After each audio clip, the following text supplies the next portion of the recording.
नमस्कार दोस्तों, आज की इस वीडियो में आपको समांतर श्रेणी चैप्टर का सवाल बताऊंगा। सवाल मोस्ट इम्पोर्टेंट है। कह रहा है कि यदि किसी समांतर श्रेणी का तीसरा पद 4 तथा 9वां पद -8 है तो एपी ज्ञात करें। एपी हमें ज्ञात करना है, एपी निकालना है। तो एपी निकालने के लिए हमें पहला पद और सार्वंतर मालूम होना चाहिए। तो इसमें नहीं हमको पहला पद मालूम है, ना ही हमको सार्वंतर मालूम है। सिर्फ कह रहा है कि तीसरा पद 4 तथा 9वां पद -8 है। तो हमें पहले मानना होगा कि एपी का प्रथम पद ए तथा सार्वंतर डी। तो यहाँ लिखेंगे माना कि एपी का प्रथम पद ए तथा सार्वअंतर डी है। माना कि एपी का प्रथम पद ए तथा सार्वंतर डी है। अब प्रश्न से चलेंगे। प्रश्न से सवाल क्या कह रहा है, किसी समांतर श्रेणी का तीसरा पद 4 है। तीसरा पद जो है, तीसरा पद वह कितना है, 4 है। तो तीसरा पद को हम लोग लिखेंगे a + 2d = 4। देखिए दो पद ई हुआ, एगो ई, तीसरा पद हो जाएगा, ठीक है ना। तो तीसरा पद को क्या लिखेंगे, a + 2d = 4। एगो पहला पद आपका प्रथम पद हो गया, ठीक है ना, और सार्वंतर डी हो गया। तो तीसरा पद कह रहा है तो a + 2d मानेंगे। अगर चौथा पद कहता तो a + 3d मानेंगे। मतलब d जो लगाएंगे एक कम में, क्योंकि एक पद यहाँ है ना, a जो हो गया, एक पद ई हो गया, ठीक है ना। मान लीजिए तीसरा पद का मतलब क्या हुआ, a3। an बराबर सूत्र होता है a + n - 1 × d। तो तीसरा पद का मतलब हुआ a3। तो यहाँ n है तो यहाँ n है, यहाँ 3 है तो यहाँ हो जाएगा a + n की जगह 3 बैठाएंगे -1 × d। क्या हो जाएगा, a + 3 में से घटेगा 2, 2 × d, 2d आया।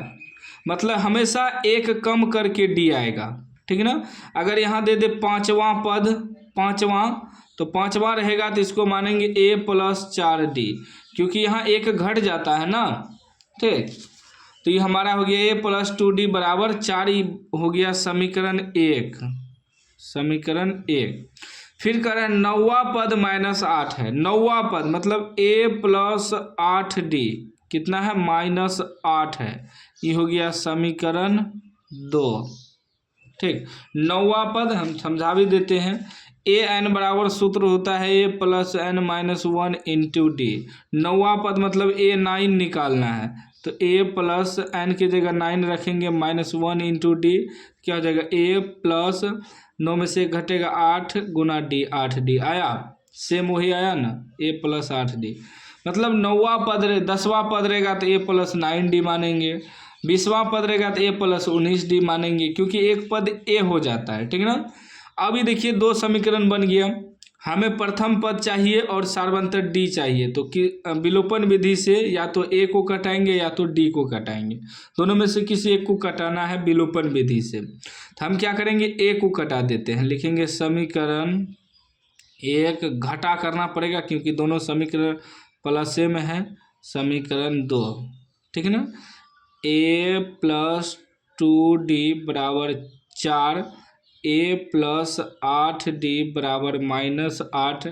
माइनस किए हैं तो इसको कटाना है, तो प्लस है तो माइनस करेंगे, यहाँ भी प्लस है तो माइनस करेंगे, यहाँ माइनस है तो प्लस करेंगे। अब हमारा प्लस माइनस a कट जाएगा।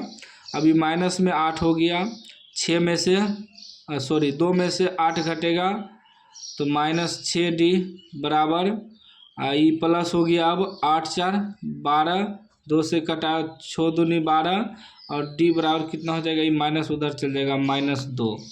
अब यही d का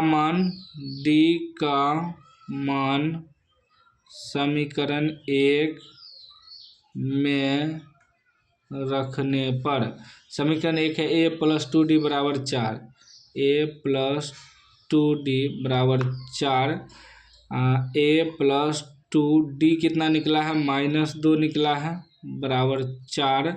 तो ये हो जाएगा ए प्लस माइनस माइनस 2 दूनी 4 बराबर 0, सॉरी ई 4, और जब ए बराबर निकालेंगे तो 4 ये इधर आके प्लस 4 हो जाएगा, यानी ए बराबर 8 निकल जाएगा।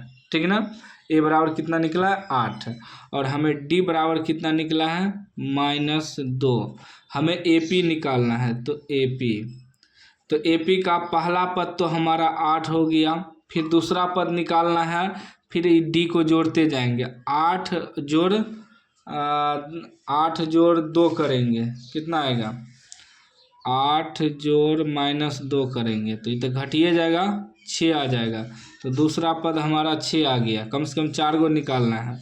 फिर ये 6 में डी को जोड़ेंगे, इसमें डी को जोड़ेंगे, डी -2 है तो 6 में से 2 घटेगा 4 बच जाएगा, तीसरा पद हमारा 4 निकल गया। फिर इसमें डी को जोड़ेंगे, तो डी -2 है तो इसमें -2 जोड़ेंगे, तो 2 में 4 में से 2 घट जाएगा, 2 बच जाएगा, 2 डॉट डॉट डॉट, ये हमारा ए पी बन गया।